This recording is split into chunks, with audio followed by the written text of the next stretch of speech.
Hi, I'm Lane Marino. The presentation you're about to see, the OPSEC picture puzzle, may look a bit outdated to you. You may become aware of this from indicators like the clothes, styles of hair, and modem-assisted computers in use. Now, we didn't shoot this video yesterday. It was produced by one of my predecessors back in 1989. So why are you watching it today? Because the essential OPSEC message presented in this production is as valid and relevant today as it was back in 1989. Enjoy the video.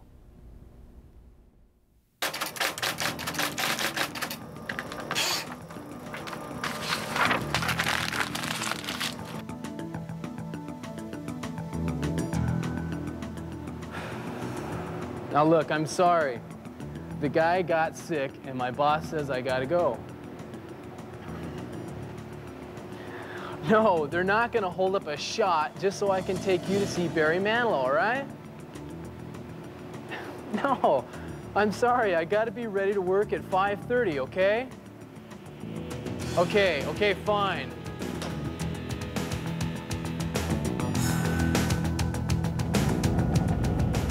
Weather's got us on hold here for about 4 hours. I'll be back at the CP in 15 minutes. Why don't you hold everything? If we agree that changing the angle of deflection by 0.01 degrees is the way to go, let's get to it.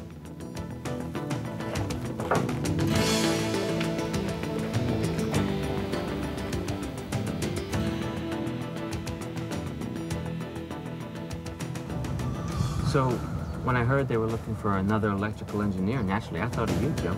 Yeah? Doing what? Well, plan activities. Develop and document tests at the Nevada test site. High-speed analog, RF, microwave. Hey, sounds right up my alley. Yeah.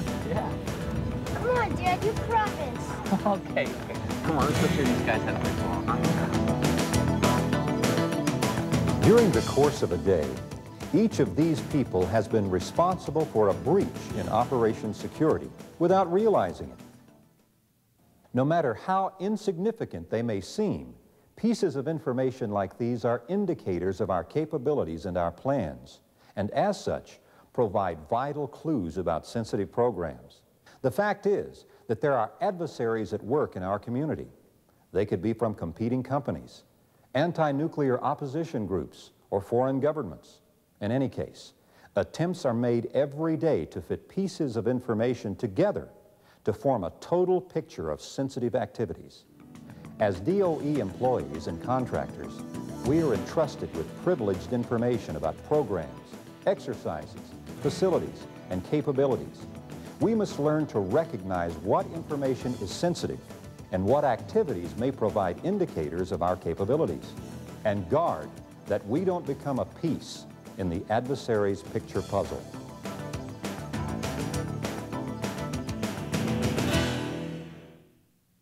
Many hostile and allied nations are engaged in intelligence gathering and espionage activities. Their goal? To acquire Western technology.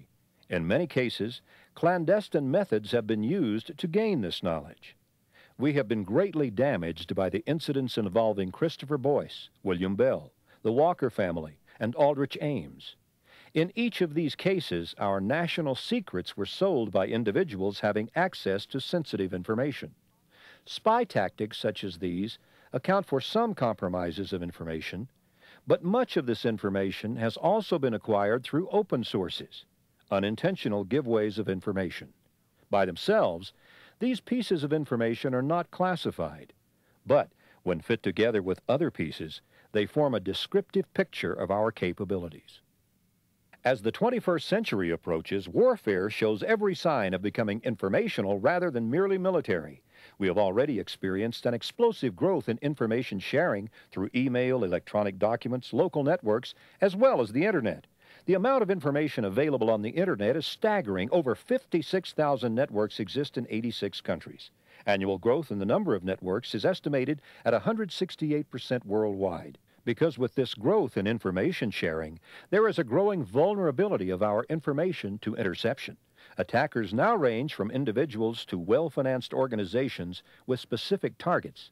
Attacks range from mere intrusion attempts to disruption of programs, activities, and the compromise of technology. This can result in the loss of millions of dollars as well as the loss of American jobs. In order to protect sensitive information about the Department of Energy, the Operations Security Program, known as OPSEC, was developed. OPSEC is a countermeasures plan designed to disrupt or defeat the acquisition of sensitive information about DOE activities. It is also used to prevent the exploitation of sensitive information by outside sources. During the Vietnam era, we learned that many of our strategies were being disclosed to the enemy despite the use of traditional U.S. security programs. The Department of Defense Operations Security Program, which was developed under the code name Purple Dragon, offered a solution to this problem. Traditional security programs were primarily concerned with the protection of classified information, processes, or facilities. OPSEC is concerned with controlling classified and sensitive unclassified information that would be used by an adversary as an indicator of our capabilities. Indicators can be day-to-day habits that tip someone to your activities. An innocent break in a routine, and the adversary is provided valuable information. How do we know what information needs to be protected? Good question. It's hard to know what small piece of information the adversary needs to complete the puzzle. Which means that no matter what your job is or how you personally feel about the information you handle, it may, in fact, provide that final piece to the puzzle. Information about the state of our nuclear technology must also be considered proprietary. Techniques used for timing and firing, measuring yield, and collecting and disseminating data must be protected. If you have any doubts about the information you generate or use, treat it as sensitive. Your OPSEC coordinator can provide guidelines to help you identify sensitive information in your unique work environment. How is this information gathered? Are you saying we have a network of spies in our company? We know there are hostile agents working in our country, but over 95% of the sensitive information they gather is literally handed to them, the result of human carelessness, lack of awareness, or human weaknesses. Travel orders, technical manuals, telephone lists, and other sensitive information have been found in public dumps. If it's not fit to be printed in the newspaper, it should be shredded or disposed of in an OPSEC waste container. Identifying yourself as a DOE or contractor employee can bring unwanted attention to both you and your activities. These are some of the ways that we carelessly and unconsciously make sensitive information available to hostile agents. You should also be aware of some areas where overt efforts are used to obtain information. Technical trade shows, scientific information exchange forums, and joint projects are activities that attract foreign agents. Beware of the false flag, a hostile agent who portrays himself as an agent of a U.S. agency or of a friendly government. Make no mistake, hostile agents use very sophisticated technology to gather information. Telephone signals that travel via microwave are easily intercepted. Talking around classified information or using your own codes are not effective deterrents to electronic eavesdropping. Sorry, I've got to be there to work at 5:30, okay? I don't handle sensitive information. Why should I worry? How can you be sure that the information you handle is not at least sensitive? That memo you just typed about upcoming holiday activities? Innocent enough. But what about the distribution list at the bottom?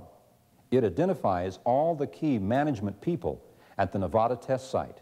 Remember, pieces of seemingly insignificant information can be fit together to reveal sensitive or even classified information that can threaten our national security. So what can we do?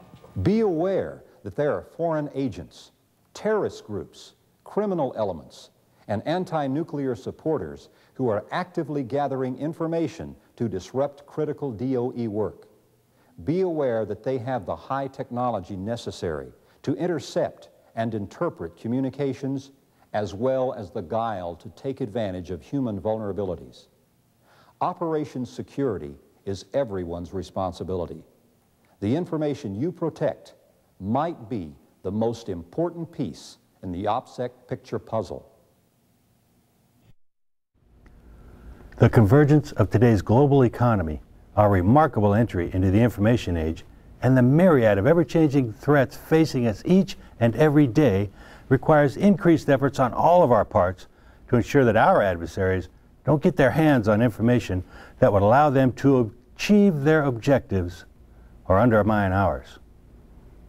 As you have seen in this presentation, hostile intelligence collectors and other adversaries use numerous methods, tactics, and sources to collect and develop information about our activities, programs, and technologies. Their collection methods range from simple observation of what we do to sophisticated surveillance utilizing highly technical electronic methods.